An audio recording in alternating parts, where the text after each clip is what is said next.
Good evening RTC మిత్రులారా.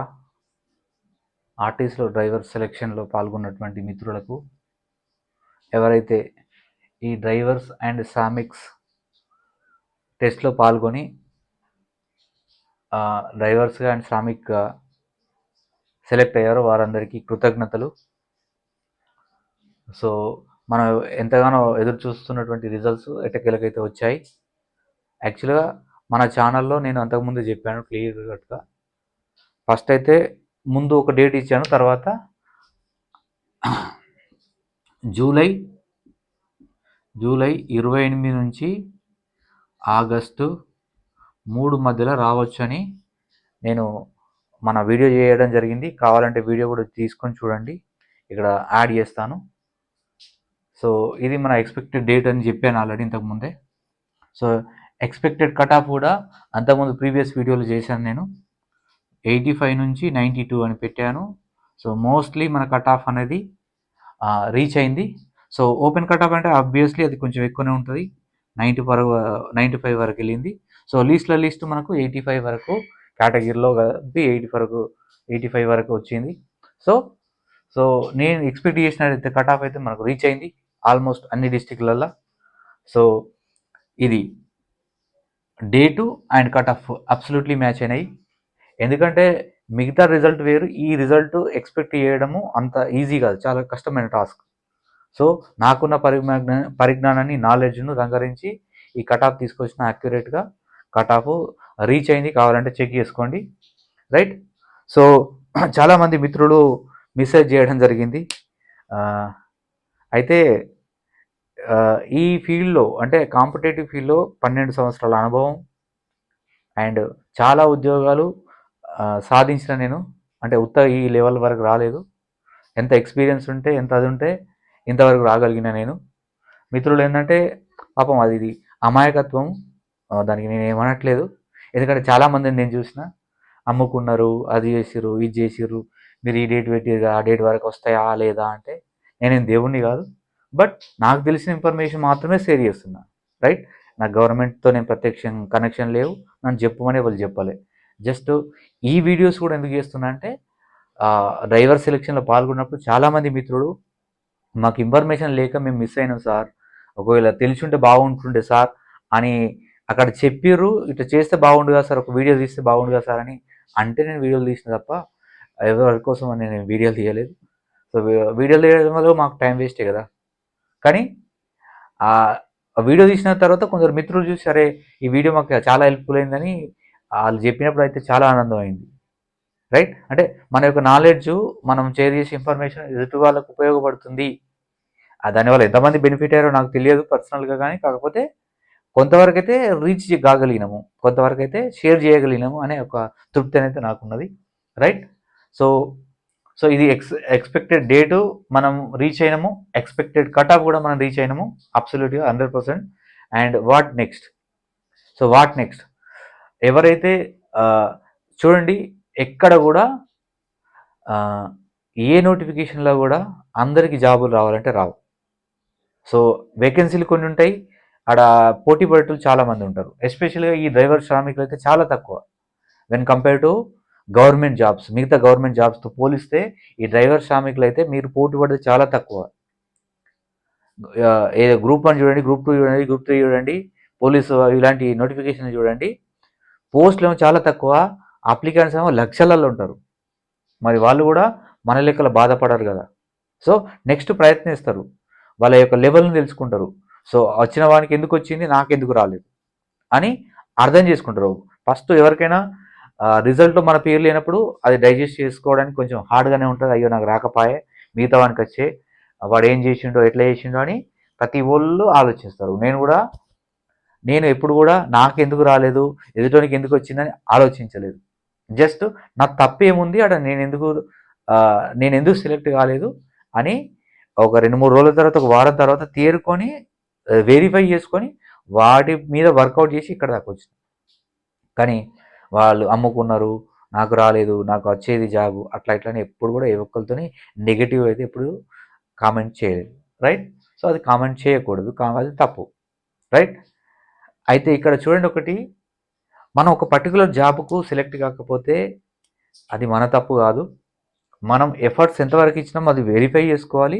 So మన ability, మన యొక్క సామర్థ్యం దానికి రీచ్ అవుతుందా లేదా, రీచ్ కాకుంటే ఎందుకు రీచ్ కాలేదు, దాన్ని ఏమైనా చేసుకోగలనా, అది వెరిఫై చేసుకోవాలి, అది చెక్ చేసుకోవాలి. రైట్. సో మనకి ఇక్కడ రాకపోతే భగవంతుడు వేరే కాడ రాసి పెట్టి ఉంటాడు. 2 ఎగ్జాంపుల్ చెప్తా. మీ సెలక్షన్లో, డ్రైవర్ సెలక్షన్లో నేను పర్సనల్గా అభ్యర్థులతో మాట్లాడినప్పుడు వాళ్ళు నాకు చెప్పిన అనుభవం ఏంటంటే, మా ఫ్రెండ్ యొక్క ఒక ఫ్రెండు టెస్ట్కి వచ్చాడు.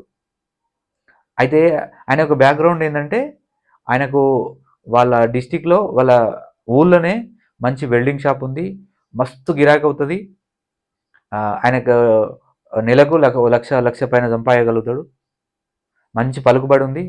అయినా కానీ ఎందుకో గవర్నమెంట్ జాబ్ అంటే ఆశ మీన్స్ అలాకపోతే నాకు ఒక రెస్పెక్ట్ దొరుకుతుంది, నన్ను ఒక గవర్నమెంట్ ఎంప్లాయీగా గుర్తిస్తారు అని ప్రతి ఒక్కరికి ఆ కోరిక ఉంటుంది. ఆ కోరికతో నేను వచ్చిండు. అయితే నేను అనుకున్నా ఈ చిన్న అంటే కంపేర్ టు సాలరీ ప్రకారము ఆయన సంపాదించిన దానికి దీనికి మ్యాచ్ కాదు, కొంచెం తక్కువ సాలరీ వస్తుంది, అందరికి తెలుసు అది. సో నేను సంపాదించేది ఇంట్లో ఎంత, నేను బయట సంపాదించేది ఎంత, నాకు బయట టచ్ ఎంత, ఇక్కడ ఎంత అన్నది ఆయన అనలైజ్ చేస్తే వాస్తవాన్ని ఆయన రాకూడదు. కానీ ఆయన యొక్క డిజైర్తో అక్కడికి వచ్చిండు. ఓకే. సో ఇంకొక పర్సన్ ఆయన ఉప్పల్ డిపోలో నడుపుతాడట.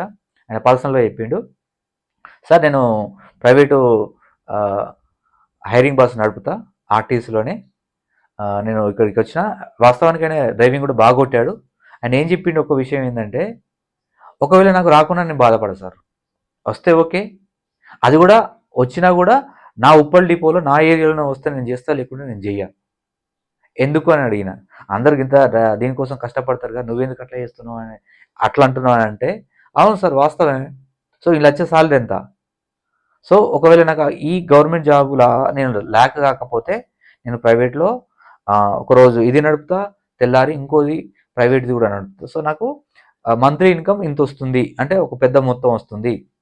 ఒకవేళ నేను వేరే డిస్టిక్లో వేరే డిపోలో పడ్డా అనుకోండి, నా ఇంటికి దూరం అవుతుంది, నేను చేసే పనికి దూరం అవుతుంది, కాబట్టి అది నా ఫ్యామిలీ కూడా నేను దూరంగా ఉంటాను, కాబట్టి అది నాకు ఏ విధంగా కూడా హెల్ప్ఫుల్ కాదు.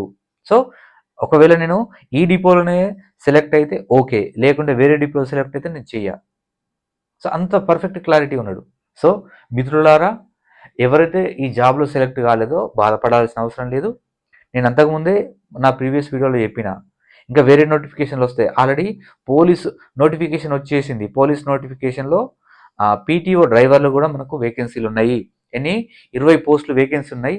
మీరు ఎవరైతే యంగ్స్టర్స్, ఎవరికైతే ఏజ్ ఉందో, ఎవరికైతే లైసెన్స్ పర్ఫెక్ట్ ఉందో మీరు ప్రయత్నించండి. ఇంకా ఫ్యూచర్లో ఇంకా రావచ్చు, ఇక్కడికే ఆగలేదు. అర్థమవుతుందా? సో ఎవరు అమ్ముకున్నారు, ఎవరికో పోయింది అన్నట్టు కాదు. సో ఇక్కడ ఇంతకుముందు ఒక మిత్రుడు నాకు ఫోటో పంపించిండు. ఆయన డ్రైవింగ్ లైసెన్స్ ఒక్కరోజు పోవడం వల్ల, ఒక్కరోజు రినివల్ లేకపోవడం వల్ల ఆయన అవకాశం కోల్పోయాడు. మార్కులు బాగున్నాయి పాపం, కానీ లైసెన్స్ మార్కులు తగ్గిపోయినాయి. సో అట్లా ఎంతో మిత్రులు ఇప్పుడు నాకు రాలేదు అంటే రాకపోవడానికి రీజన్ ఏంది? నీ 10th మార్కులు తక్కువ ఉన్నాయా, లైసెన్స్ పర్ఫెక్ట్ లేదా, డ్రైవింగ్ టెస్ట్ బాగొట్టినవా లేదా, ఇవి చూసుకోవాలి కదా. ఇవి ఏవి కరెక్ట్ లేకుండా ఇప్పుడు ఒక్కొక్క యంగ్స్టర్స్ కొత్తలు 90% పైన మార్కులు ఉన్నాయి. 10th మార్కులు కూడా అది క్రైటీరియానే కదా. సో ఇవన్నీ చూసుకోవాలి కదా, ఇవన్నీ పర్ఫెక్ట్ ఉంటే మనకు జాబ్ వస్తుంది 100%. సో ఇలాంటి అపోహలద్దు, ఎలాంటి బాధ కూడా అవసరం లేదు. సో ప్రయత్నించండి, కష్టపడండి. అర్థమవుతుందా? సో ఇవ్వాలి, కాకపోతే భగవంతుడు మన కోసం ఏదో మంచి ప్లాట్ఫామ్ రెడీ ఉంచాడు. ఇక్కడ నీకు రాలేదు అంటే నీకోసం వేరే ఇక్కడ డిజైన్ చేసి పెట్టాడు, నీకోసం మంచి ప్లాట్ఫామ్ డిజైన్ చేశాడు. దాన్ని నువ్వు కనుక్కో, నెగటివ్లో ఉండకు. మీకు ఒక బుక్ చెప్తా, అది ఆల్కెమిస్ట్ అనే బుక్ ఒకటి ఉంటుంది. ఆల్కెమిస్ట్ ఇంగ్లీష్లో, తెలుగులో పరుసవేది అనే బుక్ ఉంటుంది. ఈ బుక్ ఏం చెప్తుందంటే, ఒక్కటే మంచి కొటేషన్ చెప్తే ఈ బుక్ నుంచి, ఈ పరుసవేది అనే బుక్లో భగవంతుడు మన కోసం శుభశకునాలను పంపిస్తాడు, కానీ ఎవడైతే నాలెడ్జ్ ఉంటాడో, ఎవరైతే జ్ఞానవంతుడు ఉంటాడో ఆ మంచి శకునాలను పట్టుకొని అది మన జీవితంలో ఇంప్లిమెంట్ చేసుకుంటాడు. అట్లా వాడు గొప్పవాడు అవుతాడు. అంటే ఇక్కడ మంచి శకునం ఏంటంటే, ఇక్కడ జాబ్ రాకపోవడం మంచి శకునం కాదు. కాకపోతే ఈ జాబ్ నీకెందుకు రాలేదు, నీకోసం వేది ఇంకోటి మంచిగా రెడీ ఉంది, ఆ మంచి శకునాన్ని నువ్వు పట్టుకున్నావు అనుకో ఆటోమేటిక్గా నీ లైఫ్ టర్న్ అవుతుంది. ఇప్పుడు ఇది నేను చెప్పినప్పుడు జీర్ణించుకోవడం కష్టం. కాకపోతే కొన్ని రోజులు ఆగిన తర్వాత నా మాటను గుర్తుపెట్టుకొని చూడండి, మీ జీవితంలో చేంజెస్ అనేది వస్తుంది. రైట్. సో ఇదే అల్టిమేట్ కాదు. నేను కూడా ఇలాంటి ఒక్కొక్కసారి నాకు రానప్పుడు నాకు బాధ అనిపించింది. కాకపోతే ఆ బాధ నుంచి తేరుకొని తర్వాత అనలైజ్ చేస్తే ఆహా, నేను దీనికి సూటబుల్ కాదు, నేను ఈ జాబ్కు సూటబుల్ కాదు. నా కోసం ఇంత మంచి రెడీ చేసి ప్లాన్ పెట్టిండు. ఇప్పుడు అనిపిస్తుంది. అప్పుడు చిన్నప్పుడు చిన్న జాబులు చేస్తున్నప్పుడు ఫెయిల్యూర్ అయినప్పుడు అరే అందులో పోతే నా లైఫ్ అక్కడనే లాక్ అయిపోతుండే, ఇక్కడ దాకా రాకపోతుంది అని ఇప్పుడు రిలైజ్ అవుతుంది. రైట్. సో ఇది మొత్తము మన ఆర్టిస్ట్ సెలెక్షన్లో మన మిత్రులు, ప్రియమిత్రులు చాలామంది టచ్లో ఉన్నారు. మీ యొక్క ప్రేమ, అభిమానం నాకు చాలా ఇప్పటివరకు నడిపించింది. ఇన్ని వీడియోలు చేయగలను, ఇన్ని వీడియోలు మన ఆదరిస్తున్నారు. సో ఒక్కటి మాత్రం నెగిటివ్గా కామెంట్ చేయకండి, ఎందుకంటే దానికి నేను డిజర్వ్ కాదు. సో ప్రతి ఇంత వాల్యుబుల్ ఇన్ఫర్మేషన్ ఇస్తున్నా అని ఒక మిత్రుడు పొద్దున్నే లేచినాకనే ఒక నెగిటివ్ మెసేజ్ పెట్టాడు. అది తప్పు. సో దానికోసం నేను డిజర్వ్ కాదు, దానికోసం నేను ఈ వీడియోలు చేయట్లేదు. మీకోసం కేవలం ఇన్ఫర్మేషన్ ఇవ్వడానికే ఈ వీడియోలు చేస్తున్నా. రైట్. సో అర్థం చేసుకోవాలి. సో ఎప్పుడైనా పాజిటివ్ మెంటాలిటీని డెవలప్ చేసుకోండి. ఎవరైనా ఏ మిత్రులు చూసినా కానీ పాజిటివ్ మెంటాలిటీ డెవలప్ చేసుకోండి, మనకు మంచిగా జరుగుతుంది. పచ్చకామర్లోనికి లోకమంతా పచ్చగా అన్నట్టు, ఆ పచ్చ కళ్ళతో చూస్తే నీకు లోకమంతా పచ్చనే అనిపిస్తుంది, మంచి కళ్ళతో చూడు మంచిగా అనిపిస్తుంది. రైట్. కొందరికి ఇక్కడ ఇంకొక కోట్ ఏంటంటే అందని ద్రాక్ష పుల్లు అనేది మనకు ఒక నక్క కథ ఉంటుంది. రైట్. సో ఈ సందర్భంలో చెప్పకూడదు, ఎందుకంటే చాలా మిత్రులు బాధ అనిపిస్తుంది. కాకపోతే అది ఫ్యాక్ట్. సో మనం ఎంతవరకు డిజర్వ్ ఉన్నామో, మనం ఎంతవరకు సూటబుల్ ఉన్నామో అప్పటి వరకే అవుతాయి. అర్థమవుతుందా? సో మన యొక్క ఎబిలిటీ పెంచుకోవాలి. ఇది ఫైనల్ కాదు, జీవితానికి ఇది ఫైనల్ కాదు. ఇది ఒక మెట్టు మాత్రమే. మనలో ఉన్నటువంటి లోపాలను వెలికి తీసి ఒక మెట్టు మాత్రమే. ఈ లోపాలను సరిదిద్దుకుంటూ ముందటికి వెళ్ళిపోవాలి. అప్పుడే మనం మంచి తీరాలకు వెళ్ళిపోతాం. Okay, all the best. And ఇంకొకటి మనకు అప్డేట్ ఏంటంటే, ఈ నోటిఫికేషన్లో మన ప్రెస్ నోట్ రిలీజ్ చేసింది TSLPRB. టోటల్ పోస్టులు మనకు 1743కు నోటిఫికేషన్ రిలీజ్ చేసింది. అందులో 1000 డ్రైవర్ పోస్టులు, రిమైనింగ్ మన శ్రామిక్ పోస్టులు. ఇందులోకి వెళ్ళి 139 మందికి 139 పోస్టులు వేకెంట్గా ఉన్నాయి. ఎందుకంటే దానికి కావాల్సిన రిక్వైర్డ్ అభ్యర్థులు రాలేకపోవడం వల్ల అవి వేకెంట్గానే ఉన్నాయి. రైట్. నెక్స్ట్ ఇంకొకటి ఏంటంటే, వాళ్ళు ఇచ్చిన అప్డేట్ ఏంటంటే, మనకు అటెస్టేషన్ అండ్ అదర్ ప్రోఫార్మా ఆన్లైన్లో పెడతారట. ఎప్పుడు? ఆగస్ట్ 7 నుంచి, అంటే ఈ ఫ్రైడే నుంచి, అంటే నెక్స్ట్ ఫ్రైడే నుంచి మనకు. సో ఇవాళ ఎంత? ఆగస్టు 3. సో ఆగస్ట్ 7 నుంచి ఫ్రైడే నుంచి, ఈ వీక్నే ఫ్రైడే నుంచి మనకు నెక్స్ట్ వీక్ మంగళవారం, ఈ వీక్ శుక్రవారం నుంచి వచ్చే వీకు మంగళవారం వరకు ఇది అటాస్టేషన్ ప్రోఫార్మా అనేది ఆన్లైన్లో చేసుకోవాలి. ఎవరైతే సెలెక్ట్ అయిన తర్వాత ఆ ప్రోఫార్మా అనేది డౌన్లోడ్ చేసి వాటిని 3 సెట్లు జిరాక్స్ తీసుకొని వాటికి సంబంధించిన ఫోటోలు, తర్వాత అక్కడ ఇన్ఫర్మేషన్ ఫిల్ చేసి 17వ తారీఖు, అంటే సోమవారం అవుతుంది. అది 17వ తారీఖు సోమవారం రోజున, అంటే ఈ వారం కాక వచ్చే వారం సోమవారం రోజున పోలీస్ ఆఫీసులలో ఇవ్వాలి. పోలీస్ ఆఫీసర్ అంటే డిస్టిక్ పోలీస్ ఆఫీస్ ఉంటుంది, SP ఆఫీస్ లేదా కమిషనరేట్. ఆ కమిషనరేట్లో మీ యొక్క కన్సర్న్ డిస్టిక్ యొక్క SP ఆఫీసు లేదా కమిషనరేట్ ఆఫీసులలో ఇవి సబ్మిట్ చేయాల్సి ఉంటుంది. అది ఆల్రెడీ మీరు సర్టిఫికేట్ డౌన్లోడ్ చేసుకుంటారు ఆన్లైన్లో. ఆ సర్టిఫికేట్లో ఇన్ఫర్మేషన్ ఉంటుంది. ఆ ఇన్ఫర్మేషన్ బట్టి మీరు సబ్మిట్ చేయండి. సో ఇంకా ఫర్దర్ ఇన్ఫర్మేషన్ మన గ్రూప్లో అప్డేట్ చేస్తూ ఉంటా. సో ఇప్పటివరకు అయితే ఇది ఇంతే. సో మన మిత్రులు బాధపడాల్సిన అవసరం లేదు.